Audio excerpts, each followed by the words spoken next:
Peace be with you. Welcome to the Institute of All Intelligent Life. My name is Alan Kiesler. Today is Friday, the 7th of October 2016. Juma Mubarak. Very happy to have you here. So we have been talking about various whistleblowers, starting with Andy Basiago and Corey Goode. So there are many whistleblowers who have talked about the secret space program, and I'm going to start by talking about a very interesting gentleman named William Tompkins, who is 93 years old now, but still in good health and has a very sharp mind. And he is a very interesting person. He was working in the American military area and in the American secret space programs, and he was an expert designer. In fact, when he was a young man, he built ships. He built models of ships, and they were so good that he was tagged, he was picked up by the American military and intelligence agencies as someone who can help us design our space fleets. So he created diagrams to fulfill the requests that he was given to design ships, which are not water ships but spaceships, because he was very expert at making models of ships, and he had a photographic memory, so he could just see a ship and then he could create a model of it. So he began his career that we're interested in by creating designs for different kinds of space ships. And what he is especially well known for is creating very large 1 kilometer, 1 mile, 2 kilometers, 4 kilometers long even, what we would call spacecraft carriers, just like aircraft carriers in the Navy that create, that house many airplanes on them. So similarly, the spacecraft carriers house many spacecraft in them. That's why they're so big. And of course they can transport many hundreds of crew members or passengers also. So what William Tompkins is most well known for, as far as I know anyway, is that he came out and confirmed the evidence that whistleblowers had given, but the whistleblowers generally didn't have much documentation because they were all in very top secret programs, so it was hard for them to document that they were ever in the military or ever in any of these secret space programs.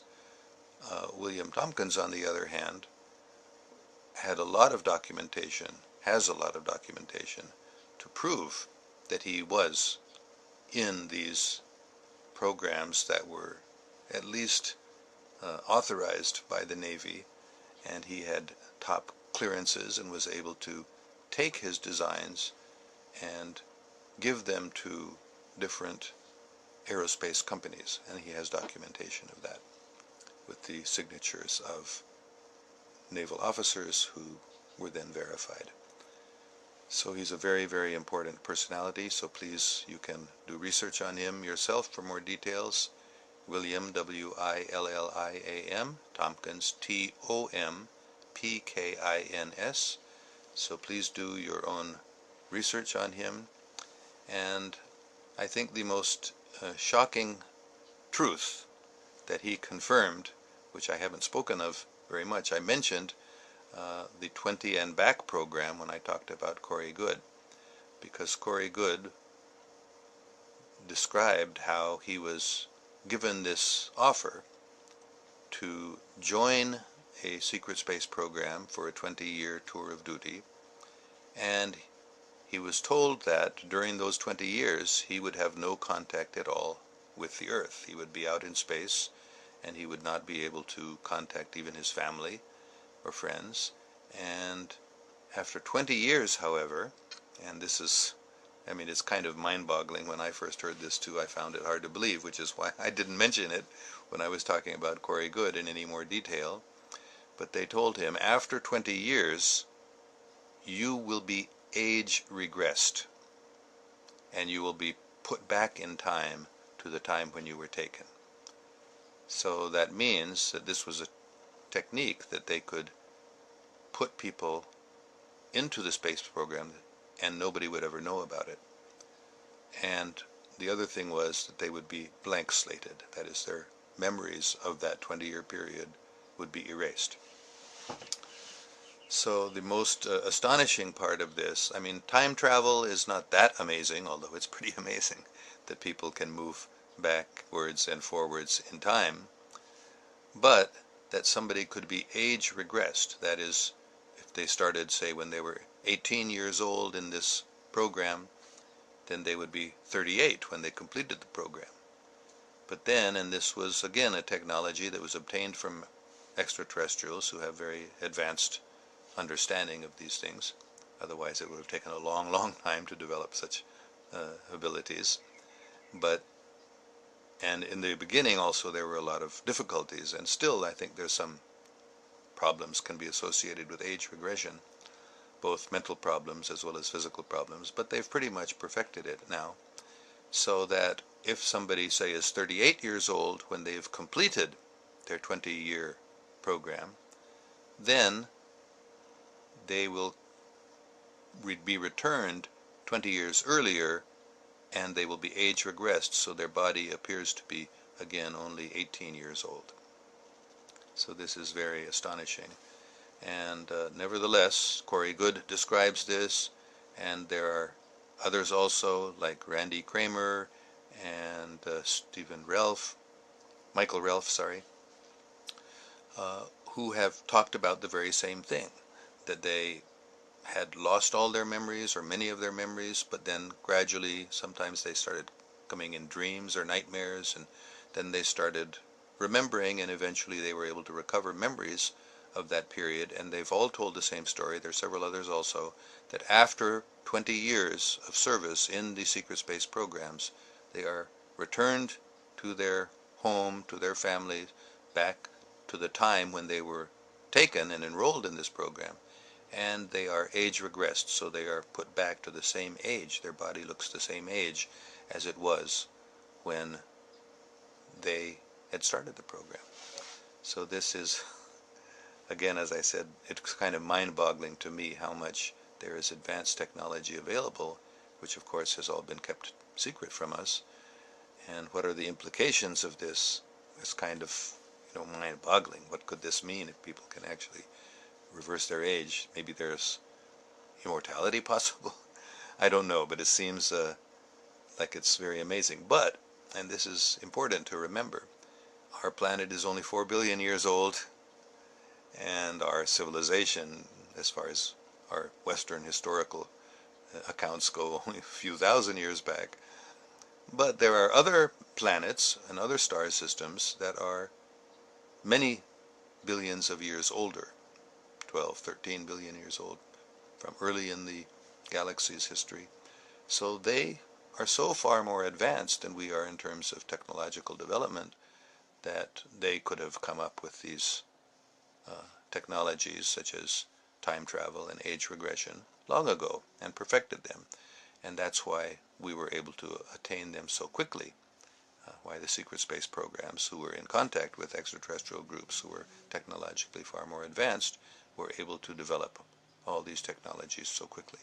And so many technologies that have come in the 20th century, everything from computers, integrated chips and integrated circuits and these computer chips, and things like Teflon even, that have become common. These all were obtained from extraterrestrial sources. Lasers, many of the nanotechnologies that are being developed now,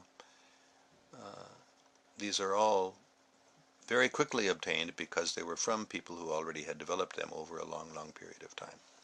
So age regression is also possible.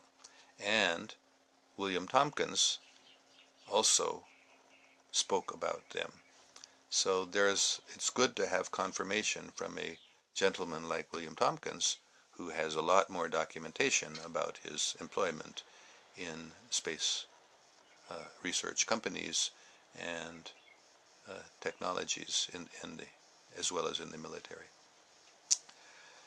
So some of the other persons who have exposed this knowledge at great risk to themselves and to their lives, I mentioned Randy Kramer, who originally was known as Captain K to keep his identity secret. He was anonymous, or he had a pseudonym for many years, and then finally he came out with his real name. Similarly, Michael Relf, who a very interesting story, how he couldn't remember what had happened to him, and he started having, scary dreams and frightening memories. They gradually started surfacing. And finally, with the help of his wife, Stephanie Relf, who is a very expert at uncovering memories by using muscle testing, or by using a technique to bring out truths that your body knows but your mind has forgotten, that you know but you've forgotten. So with her help, Stephen Relf was able to gradually recover these memories of having been on Mars and having served a tour of duty. And it's horrible, the things that were done. Corey Goode has also said he doesn't even like to talk about the horrible things that were done to them as part of their enhancement, as part of their training, to give them powers that are what we would call psychic powers or superhuman powers. But through those sorts of techniques, which often involved trauma and something like we would say torture, that were given to these young men and young women, they developed these powers, which were then utilized for horrible things sometimes, which it's very, very shocking, but not that shocking considering that America dropped nuclear bombs, atomic bombs, on Hiroshima and Nagasaki in Japan in the Second World War. But Corey Goode and others have described how the secret space program has been involved in activities like that, bombing, nuclear bombing, populations of sentient and intelligent beings who they were fighting against on Mars, for example. So when did whistleblowers die, sir? They're alive. These Corey Goode is a young man. William Tompkins is an elderly man, 93, but he's still alive. And I think all of these whistleblowers that I'm talking about, some of them have disappeared, gone out of public view, but some of them are still around, and they're mostly alive still. So I wanted to make one or two announcements, because today is Friday and tomorrow is Saturday. So like I did last week, tomorrow I will have an Urdu chat for the class. We will talk about whatever topics you are interested in. And please Pashto. I don't know Pashto, sorry. But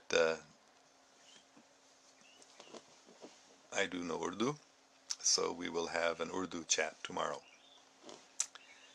And are you a whistleblower? Salma Ali has asked. No, I'm not a whistleblower. As far as I know, as far as I remember, I was never in any of these secret programs. I have no memories at all of any such thing, but I do have memories of having met extraterrestrials.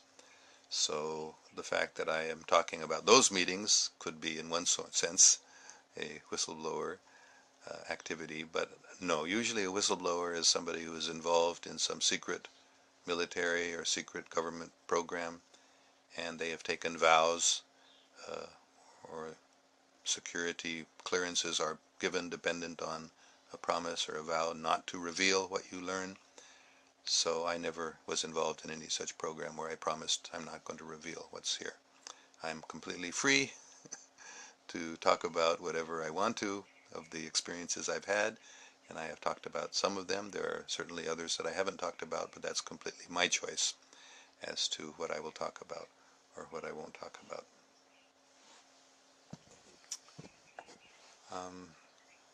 Kudratullah Achaksa is also asking, Pashtu bol sakte ho sir? No, I don't know Pashtu at all. Sorry.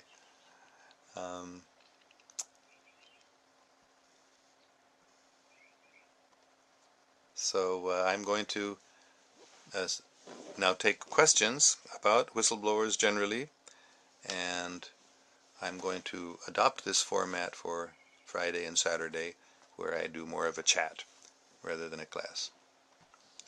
So, Sayyid Muhammad Ayaz Tahir, for how long you are living in Pakistan? I lived in Pakistan. I'm now in the USA and I'm living in California. But I lived in Pakistan for most of the first 18 years of my life. I was born actually before Pakistan was created. As I've explained, my parents were at that time working in Khanewal in Punjab. But during the summer, the foreigners, like the British, moved their capital from Delhi up to Shimla during the hot weather because it was hard for them to tolerate. So my parents were Americans, so they went to Mussoorie, which is in India now, during the hot weather. So I was born there in July 1947, and in September our family moved back to where my parents were working in Khanewal.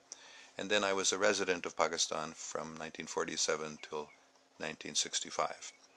And then again I went back to Pakistan. I studied at the University of Karachi from 1968 to 69, and then from 1980 or so I started visiting Pakistan regularly, and sometimes I would spend close to a year there, otherwise at least usually a month or two.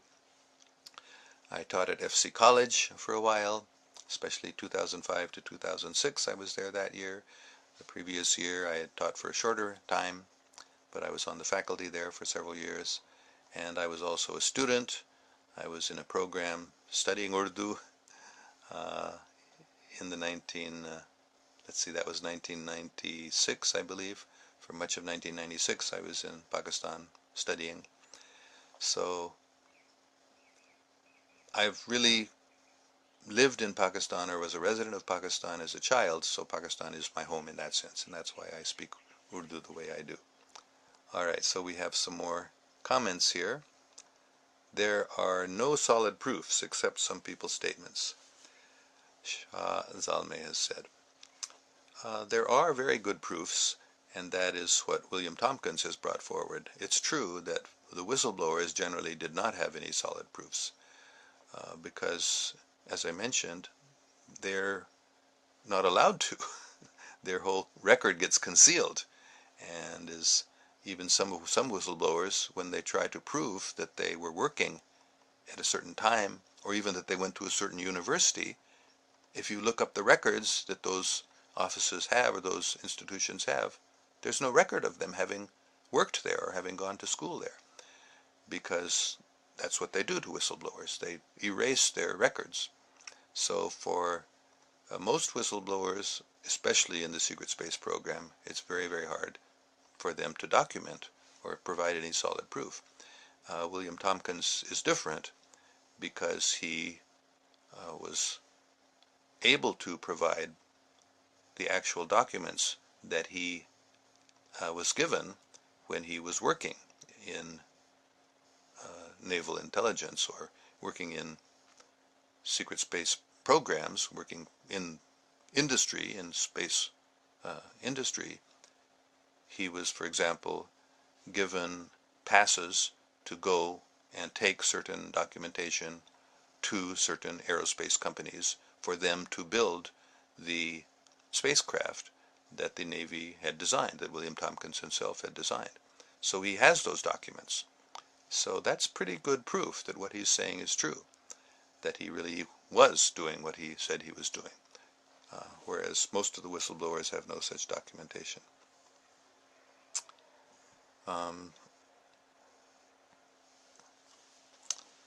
We have a question from Ali Hassan Fayaz. Why all your facts have semblance with what we used to see in cartoons about flying saucer, extraterrestrial aliens, other planets being invaded, etc.? Very good question.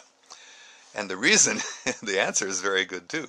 The reason is because all of those, they started in the 1950s, there were many comics and cartoons about extraterrestrials, because those cartoons and those science fiction books were written based on factual information from the secret space programs.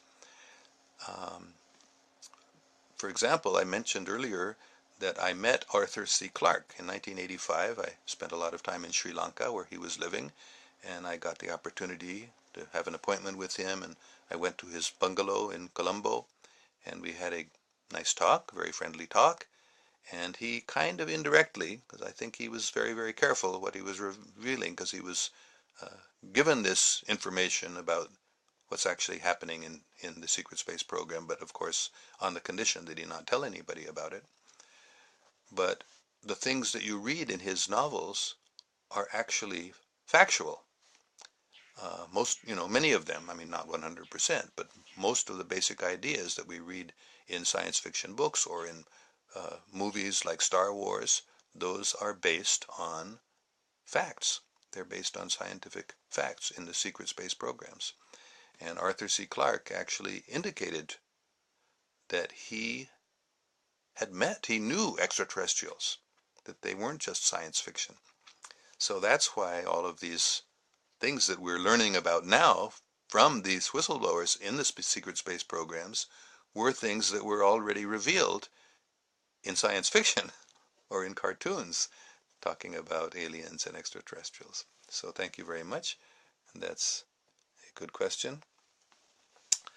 Faisal Shah asked, what do you say about Russia part as a whistleblower? Yes, this is a very good point. Russia is one of the few countries that is coming out more openly about information about extraterrestrials, and the Russian news media, the mass media in Russia has also discussed much more about the secret space programs and what's actually going on with extraterrestrials visiting our planet than most other countries have. Yes, so Russia is also the whole country, you can say, or the whole, the government, the military intelligence, the mass media, they are all playing the role of a whistleblower, which is very, very good and effective.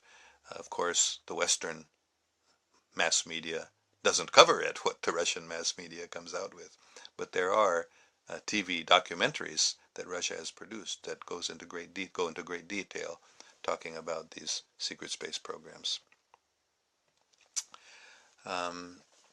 Do you like Edward Snowden? Yes, I think he is a great American patriot.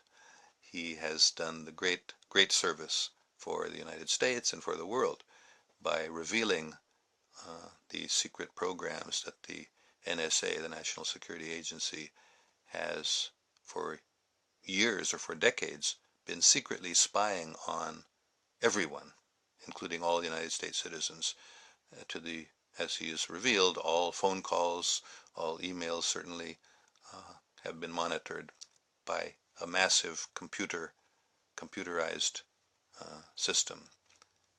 So there's no such thing as privacy, Snowden revealed. So that was a very great service that he did to humanity, to let us all know what our governments are really doing. What are your views on Pakistan educational system? I actually wrote an article when I was teaching at FC College on Pakistani and American education. And basically what I said there's a good aspect of Pakistani education and a bad aspect, and there's a good aspect of American education and a bad aspect. And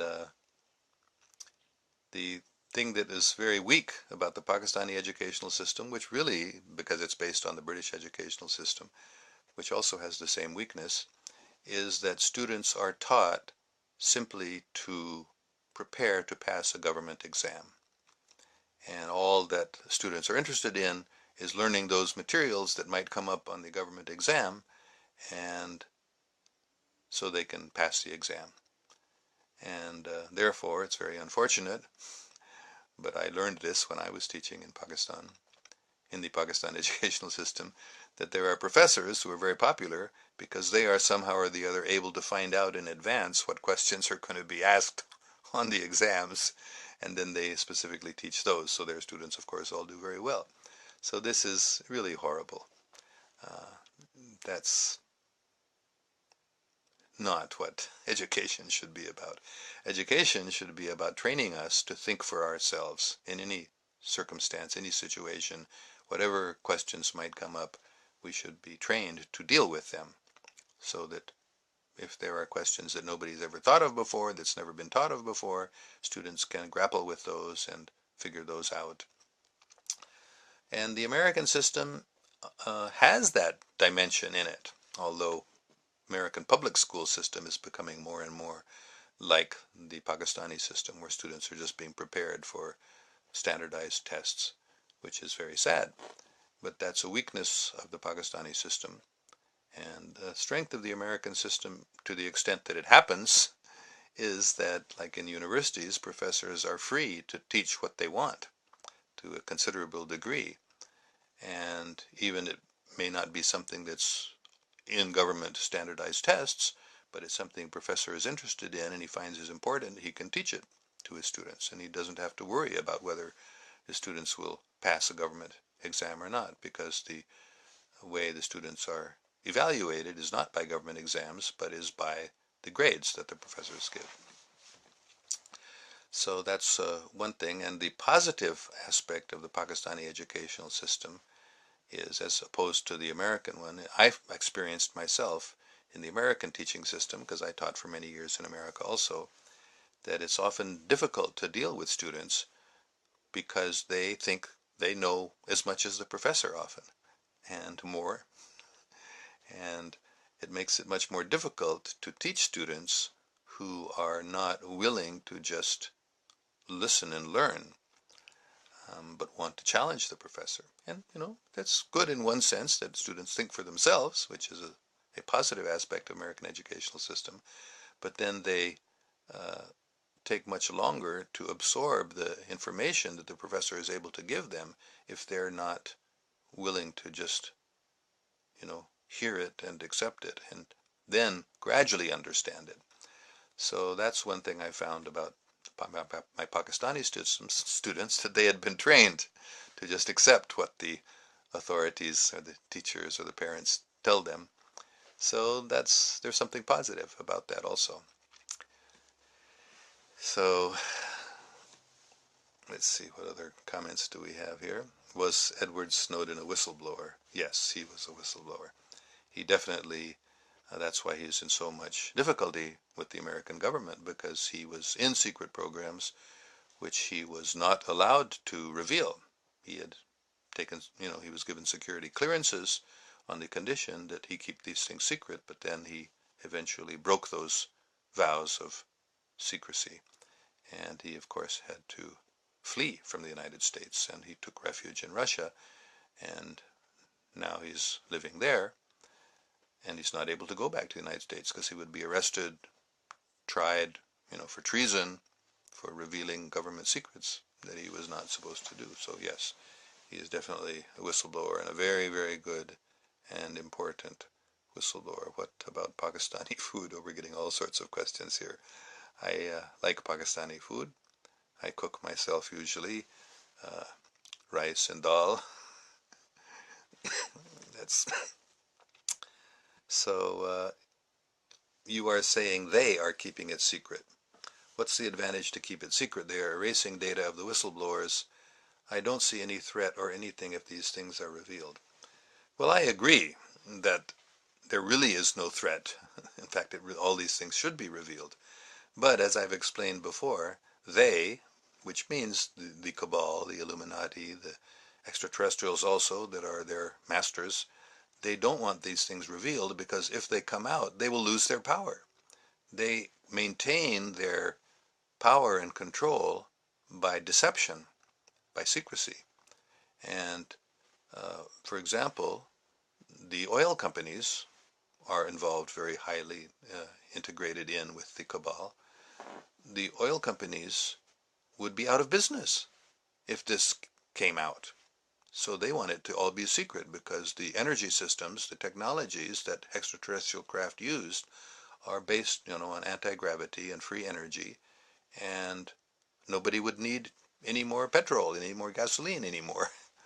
And all the electrical lines that we have, the power lines, they would be obsolete because every village, every town, in fact, every home could have their own energy producing machine that would produce electricity, just deriving the energy from space. Space is full of energy. That's what the free energy technology is based on, or the zero-point energy technology. So they want to keep it secret because they will lose their power and control and money. Similarly, the banking systems all over the world, I've mentioned these before, they are also based on deceit. Our whole money system is meant to enslave us, just like, why is there so much inflation? Things that cost 4 annas when I was a child now cost 20 or 100 rupees. 4 annas means a quarter of a rupee, 25 paisa. I remember getting haircuts for 4 annas, 8 annas, 12 annas. It was always much less than a rupee. How much is a haircut now? Not less than 20, 50, depending on where you get it, rupees. And the same thing is happening all over the world. And that in the United States also, when I was first driving a car in the 1960s, gasoline was 25 cents a gallon. Now it's $2 something. In a couple of years ago, it was $4 almost. So prices have gone up, tens of times, even hundreds of times. Why? The real reason is because of the banking system, the money system that we have, that the governments create money through the banking systems, and when that money is created, we all lose. All our money, all our savings gets reduced by the inflation. So these are some of the reasons why they, the cabal, the Illuminati, the banksters, the energy companies, the secret governments, they are keeping their activities secret, and they're keeping these technologies secret because they would lose their control when it comes out. You reveal these information, don't you get any objection or restrictions from American government or Israeli intelligence? Yeah, I have had some, like, trolls on my Facebook page, which is some sort of, government or intelligence. At one point, my phone was tapped. It was very interesting because two people were talking, and they, by mistake, they were heard on our telephone, and they were talking, and it said, "Hey, we can't understand what's going on here." So my phone was tapped some years ago. So this goes on. Urdu में बात करें sir? ठीक है, हम थोड़ा सा बात कर सकते हैं आज, लेकिन कल पूरा क्लास आधा घंटा 1 घंटा उर्दू में होगा. So comparison between American and Pakistani culture, Syed Muhammad Ayaz Tahir Saib is asking. That's a very good question. I made one video about this a year and a half ago or so because Rihan Alawala had asked me this question, and then he recorded my answer, which was very popular on my Facebook page, and on his Facebook page had many views, tens of thousands of views. And basically what I told the story there of a Pakistani friend of mine who had come to America, and while he was here, he visited a friend of his, a Pakistani friend of his, who was living in Chicago. And while he was with that friend, it happened that his mother's birthday, his mother lived in Toronto in Canada, was happening. So he and his brothers and sisters in America were going to go spend the birthday with their mother. But just a few days before that birthday was to happen, this friend, my friend's name was Mahmoud, I don't remember his friend's name, But Mahmud's friend got a phone call from his sister, who lived a couple hours away from Chicago, and she said to him, "I'm sorry, I'm not able to go to our mother's birthday party. I'm a little busy, but I have gotten a present for her. Could you please take it for me?" So he said, "Sure, of course." So she said, "I will come and bring it to you now."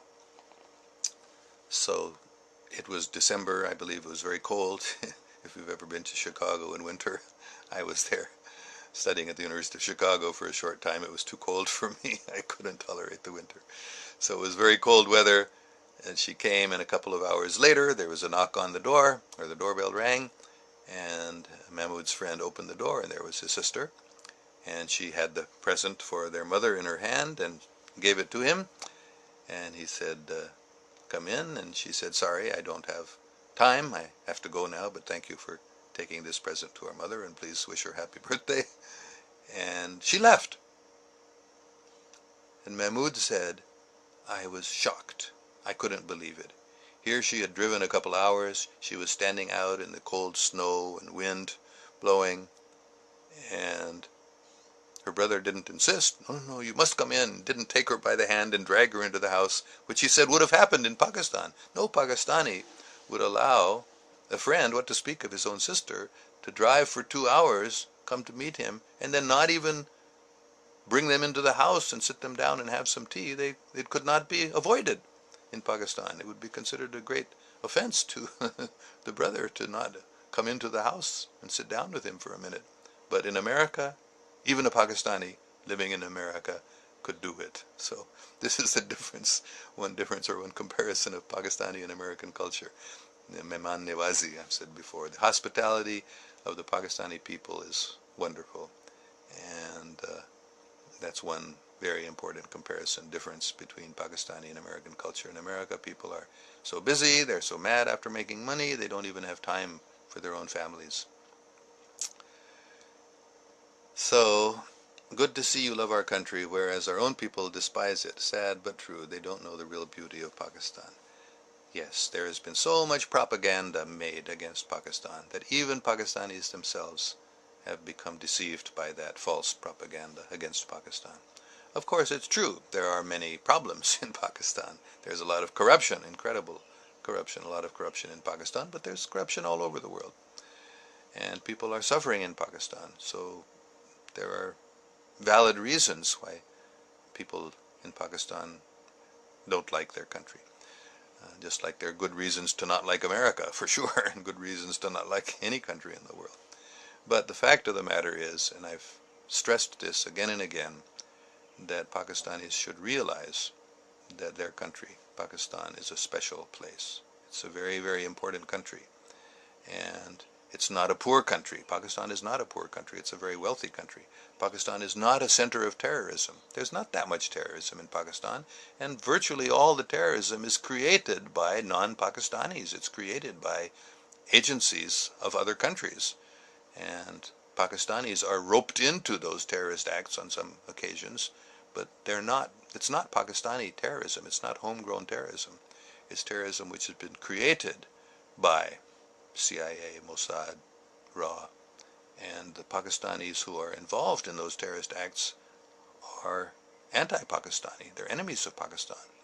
And often they are the terrorist acts, so-called terrorist acts that Pakistan has supposedly done, have not been done by Pakistan at all.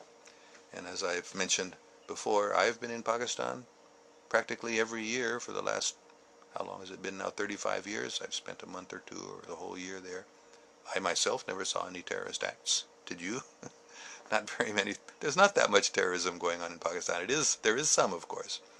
But whenever there is a terrorist act, then it gets publicized. Not only in Pakistan, all over the world, mass media talks about this terrorist act in Pakistan. So, yes, Pakistan is not a country to be despised. It is a very wonderful place, and the future of Pakistan is very glorious. Pakistan, Pakon ka stan. Pak means pure, the land of the pure. So, you will see. Trust me. You don't have to trust me if you don't want, but I'm convinced. that Pakistan has a glorious future, and the dreams of Quaid-e-Azam and Allama Iqbal, they will be fulfilled. Pakistan has only been going through a adolescent period, a childhood period, you might say. Pakistan's only not even 70 years old. This is the 70th year of Pakistan's existence. So many countries are hundreds and thousands of years old, you know. So Pakistan is just a child, just an adolescent now, you know, just coming to maturity. So as Pakistan becomes a mature country, you will see. And I'm not the only one. Sufi Barkat Ali, you may have heard of, you may not have heard of. He was a very great Sufi who lived in Faisalabad. He passed away maybe 10, 15, 20 years ago, I can't remember exactly, but he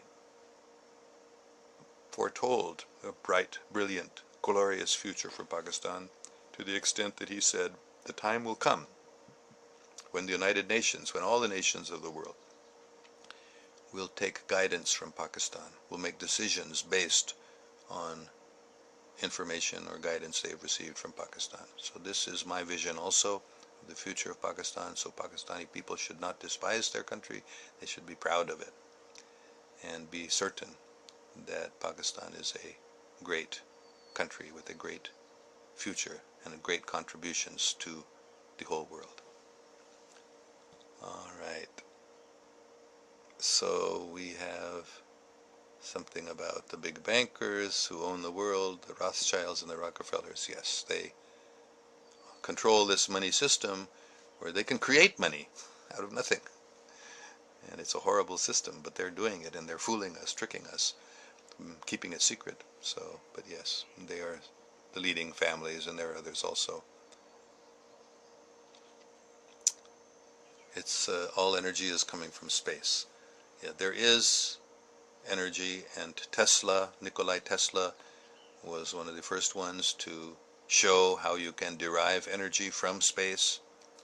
And many scientists have actually developed these machines to do it, but they've been suppressed, and some of them have been killed because, as I've said before, the oil energy companies especially and others, they don't want this technology to come out.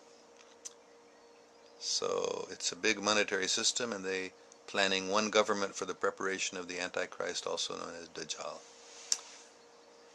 Yes, they certainly are planning one government. The big bankers, banksters, the big energy barons, they are all part of a plan to create one world government which they control. That is their plan.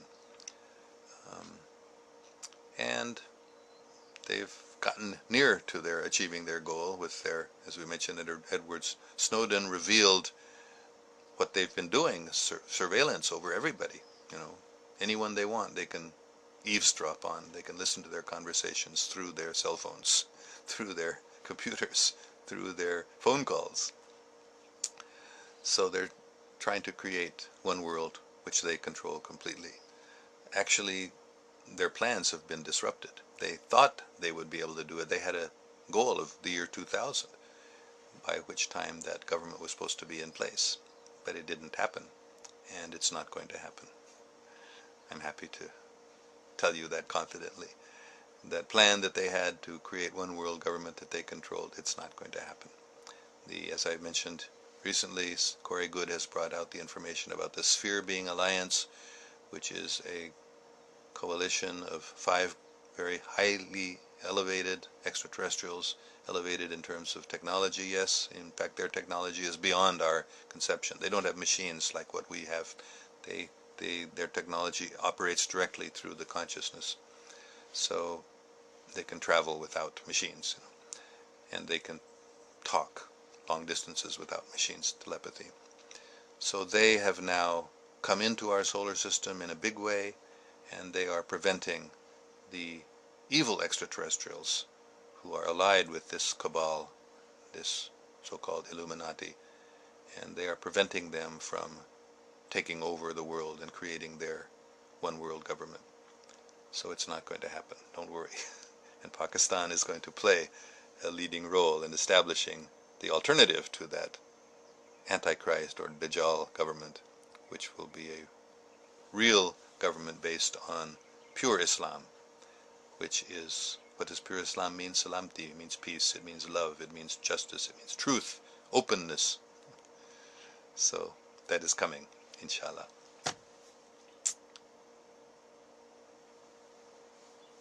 So Asad Rauf Khan said, I remember you telling me about that tapping. Yes, that was some years ago. Actually, I think it happened because I had written a letter, which of course they can see when you're writing a letter on a computer. Well, they even can open the mail, of course, but I had written a letter both to President Musharraf. Actually, it was just before he became president. He was the chief administrator. And I wrote a letter, the same letter, to Vajpayee, the Prime Minister of India. And I told them both that they should get together and they should resolve the Kashmir dispute by making Kashmir an independent state within both India and Pakistan.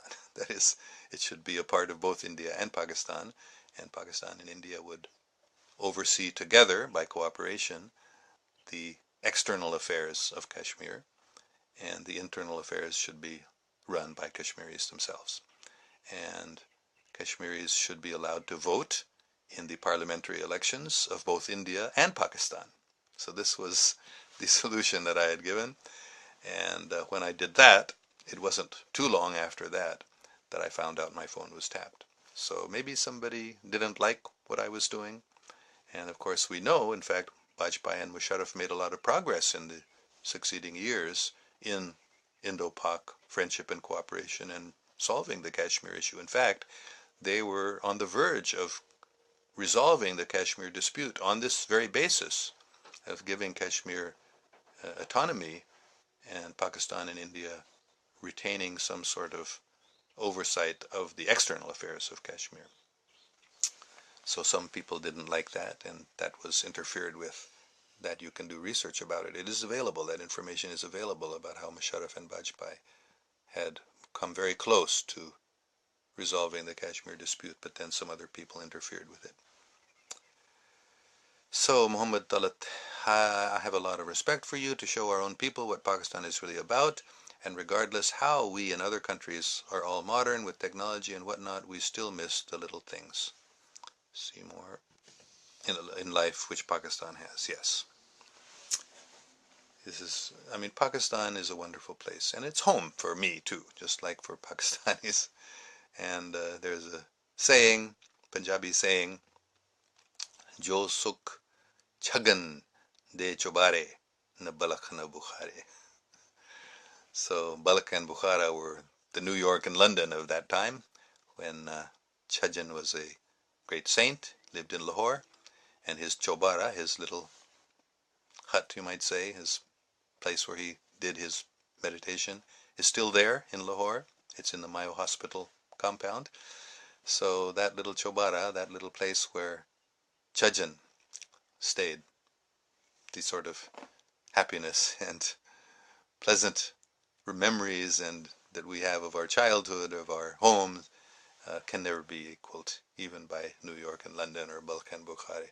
So yes, it's very, very true that we should all love our country, and especially Pakistan. Pakistanis should love Pakistan. So thank you very much, Muhammad Talat Sahib. That's a very nice comment, and I'm happy to say that Mera dil hai Pakistani. I also feel like I'm Pakistani in my heart because it was my home also in my childhood. And Faisal Shah has asked a question about Sheikh Abdul Qadir Gilani from Baghdad. No, I don't know anything about him. I have an invitation to visit KPK.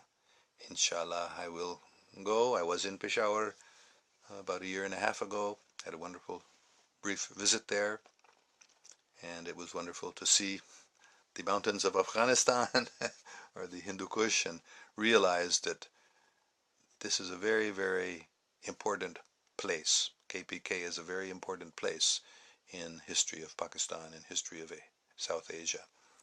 And in the future also, I believe, it will play a very important role. The place Khorasan is mentioned in Hadith, and it has a very glorious future. So Khorasan includes KPK, as far as I understand.